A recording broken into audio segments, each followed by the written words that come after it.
ఇక్కడ ఏ స్వార్థము లేకుండా పవన్ కళ్యాణ్ గారు వెంట నడవడానికి బలమైన క్యాడర్ సిద్ధంగా ఉంది. కానీ బలమైన లీడర్లు లేరు, తక్కువ పరిధిలో ఉన్నారు. 50 సీట్లు తీసుకొని 10 సీట్లు 25 సీట్లు కోల్పోయి 25 సీట్లతోటి ఓటు పర్సెంటేజ్ పాస్ పర్సెంటేజ్ తగ్గించుకొని తల ఉంచుకోవడం ఇంపార్టెంటా?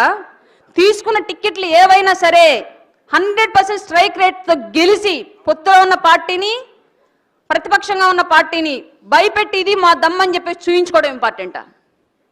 నాకు సంబంధించినంత వరకు తీసుకున్న ప్రతి సీటు అసెంబ్లీలో కూర్చోవాలని నేను 100% భావిస్తున్నాను. ఇప్పుడున్న టికెట్లే కాదు, ఇంకా కొన్ని వస్తాయి. వచ్చినా రాకపోయినా పవన్ కళ్యాణ్ గారు తీసుకునే నిర్ణయాన్ని శిరసావహిస్తూ 15 ఏళ్లుగా పోరాడుతున్నారు ఒక వర్గం. దాదాపు ప్రజారాజ్యం నుంచి పోరాడుతూనే ఉన్నారు. ఇప్పటివరకు ఎవరికి రెస్ట్ దొరకల పాపం. వాళ్ళకి రెస్ట్ ఇవ్వాలి, కొంతమందిని ఆర్థికంగా బలపరచాలి, కొంతమందిని రాజకీయంగా స్థిరపరచాలి, వీళ్ళ ద్వారా ఇంకొంతమందిని మళ్ళీ రాజకీయంగా ఆర్థికంగా బలపరుచుకోవాలి, స్టెప్ బై స్టెప్ ఎక్కుతూ రాజ్యాధికారం తెచ్చుకోవాలని చెప్పేసి నా నాయకుడు వేసిన దూరదృష్టి నాకు అర్థమవుతుంది. అర్థం అవ్వని వాళ్ళు ఎవరైనా ఉంటే పవన్ కళ్యాణ్ గారు అర్థం చేసుకోవడానికి ప్రయత్నించండి. పవన్ కళ్యాణ్ గారిని అనుసరించడం ఈజీ, అర్థం చేసుకోవడమే కష్టం. అర్థమైన వాళ్ళు ఎవరికి సందేహాలు రావు, సమస్యలు కూడా ఉండవు.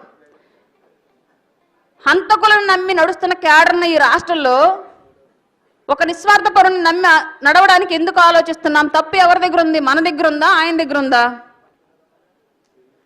సమస్య మన దగ్గర ఉందా, పవన్ కళ్యాణ్ గారి దగ్గర ఉందా?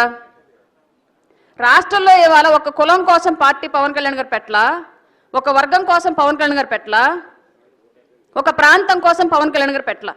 రాష్ట్ర వ్యాప్తంగా జరుగుతున్న అవినీతిని అరికట్టడానికి, అప్పుల్లో కూరుకుపోతున్న రాష్ట్రాన్ని పైకి తీసుకురావడానికి, ఉద్యోగాలు లేక ఊళ్ళు వదిలిపెట్టి వలసలు పోతున్న యువతకి ఉపాధి కల్పించడానికి, మాన ప్రాణాలకు రక్షణ లేకుండా సొంత ఊర్లోనే బతుకుతున్నప్పటికీ కూడా ఎట్నుంచి ఏ ఆపద పొంచి వచ్చిందో తెలియని ఆడబిడ్డల మాన ప్రాణాలకు రక్షణ కల్పించడానికి, ఆరుగాలం సేద్యం చేసినా సరే తినబోయేయడానికి చేతికి పంట అందక కన్నీళ్లు పెట్టుకుని ఆత్మహత్యలు చేసుకుంటున్న రైతుల ప్రాణాలు కాపాడడానికి, ఇన్ని రకాలుగా ఒక వ్యక్తి వ్యవస్థ మొత్తాన్ని బాగు చేయాలనే ఉద్దేశంతో పార్టీ పెడితే మా ఈగోలు సాటిస్ఫై చేయండి, మేం చెప్పినట్టు మీరు నడవండి అంటే నీ జేబులో ఎంత ఉందో తీసుకొచ్చి టేబుల్ మీద పెట్టి బరిలో దిగు, నిన్ను గెలిపించడానికి మేము సిద్ధంగా ఉంటాం. అంతే తప్ప నీ వెనకాల అన్ని పవన్ కళ్యాణ్ గారు నీ భారం మోయాలి, కానీ నీ ఈగో పవన్ కళ్యాణ్ గారు సాటిస్ఫై చేయాలి అంటే అది రాజకీయాల్లో కుదరదు. రాజకీయాల్లో అందరూ పవన్ కళ్యాణ్ గారు లాగా ఉండరు, అందరూ జన సైనికుల్లాగా ఉండరు, అందరూ జనసేనలో ఉన్న నాయకుల్లాగా ఉండరు. టీడీపీలో ఉన్న నాయకుల్లా ఉంటారు, జనసేన వైసీపీలో ఉన్న నాయకుల్లాగా ఉంటారు. వీళ్ళందరినీ కలిపి చేసేదే ఆంధ్ర రాష్ట్ర రాజకీయం. వీటిల్లో గెలుపొందాలి అంటే ఎక్కడ తగ్గాలో ఎక్కడ నెగ్గాలో పవన్ కళ్యాణ్ గారికి తెలుసు.